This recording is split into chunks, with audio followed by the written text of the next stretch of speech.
Hey everyone! This week's video, I want to talk about TSM's poor early game vision control and draft, which I think were the main contributors to their O2 week. Let's get to it. There's Rick forced to run back, but this could be a quick kill picked up to reinforce the egg. Now how about the rest of the damage? As they try to knock down Jake for first blood, they're going to get that one. Gold goes over, and now Vision they can get. Green going to try and run in. He's got his flash, he's going to try and go for a steal. Baron is over, Team Liquid will take the fight, they'll take down Green. Impact low, but he's got a GA who are... In their game against Clutch Gaming, TSM's draft seemed fine, as they had a losing top, a neutral mid, and a slightly winning bot lane. On top of that, they had strong mid-game power in Ezreal and Nocturne, as well as a late-game option in Anivia. Their composition definitely had enough tools to win. Their river control in the early game, however, was pretty bad. Again, it was expected that TSM's top was going to get pushed in, but TSM's mid and bot had a good number of waves shoving towards Clutch Gaming. Despite this, Clutch Gaming controlled both top and bot river throughout the entirety of the early game. This control ward, placed by Febiven at 6 minutes and 49 seconds, led to a free Herald take. This control ward lasted unnoticed for 4 minutes until 10 minutes and 50 seconds. This means that neither Grig or Bjergsen walked into the topside river for control during this entire 4-minute period. It seems that without a clear pressure or gold lead coming from Clutch Gaming, TSM have already given full control of the topside river for some reason. Now, we knew that Mundo was going to get pushed in, so to some degree, sure. Topside river is difficult to control. What really bugged me watching this was how Clutch Gaming also had full control of the bot side river.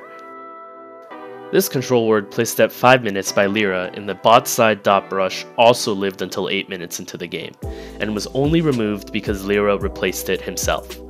It was also known to TSM that this control ward existed, as their own dot brush ward was killed from it being placed, and not a single effort was made to retake this control. Here's an example of a pathing difference Grig could have changed in order to take control of the dot brush back. He takes his red and goes toward his Krugs, while we see Febiven clearly walking into the top side of the river. So it's a good enough tell that Clutch Gaming are playing toward the top side of the map and not camping Grig for an ambush, for example.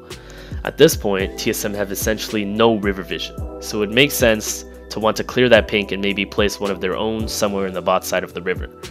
Instead, he farms Krugs for level 6 and loses a good opportunity to clear the bot side pink when Febiven returns to lane.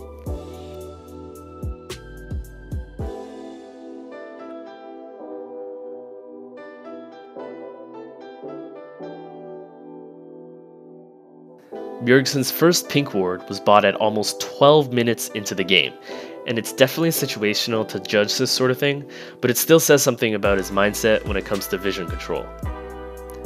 Despite a relatively even early game in terms of laning, somehow Clutch Gaming win both top and bot river and get a completely free Herald.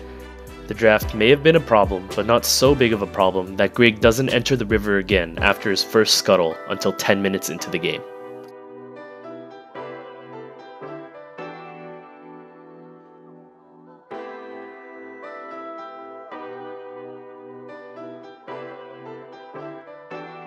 I will say, however, that it's clear Bjergsen attempted to fix this early game vision control problem in their game against Team Liquid, but there were other, way more apparent problems that I'm going to get into next.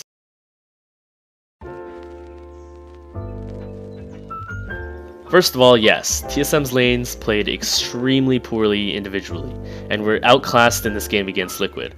That can't be ignored. You can't just expect to die twice 2v2 to arguably the best team in the league and get away with it. That being said, I think they were seriously outdrafted. Last picking Ezreal with Rakan into Kai'Sa Morgana is a self-counter pick in my opinion. Kai'Sa outscales Ezreal, and on top of that, Ezreal Rakan cannot take advantage of the early game, as Morg is a good counter to Rakan engages. They will get shoved in the entire laning phase by Kai'Sa Q plus Morg pool. What's the point of saving that pick for last if they just counterpick themselves? I think this was huge, as Hauntzer had to play into a counterpick and lost that side of the map hard. TSM also opted into a Lulu mid lane, which is not going to generate pressure without roaming with the jungler. They essentially lost all 3 lanes through draft. Now, I like the idea of Lulu and Olaf, to be honest.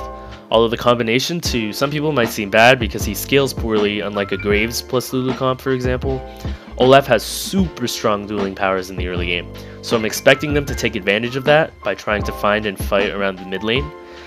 But what's the point of Lulu mid if the first time Grig entered the river was at 8 minutes into the game?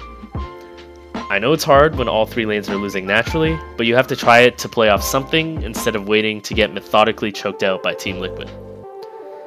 There seems to be a lack of team direction coming from TSM in the early game, and the poor draft choices definitely don't help.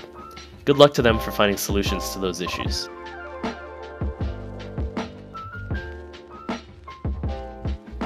Hey, thanks for watching my analysis on TSM's play last weekend. If you like what you saw, please subscribe to my channel. I also stream a couple times a week on Twitch, and all my other social media links are in the description below, so please check those out. Thanks again.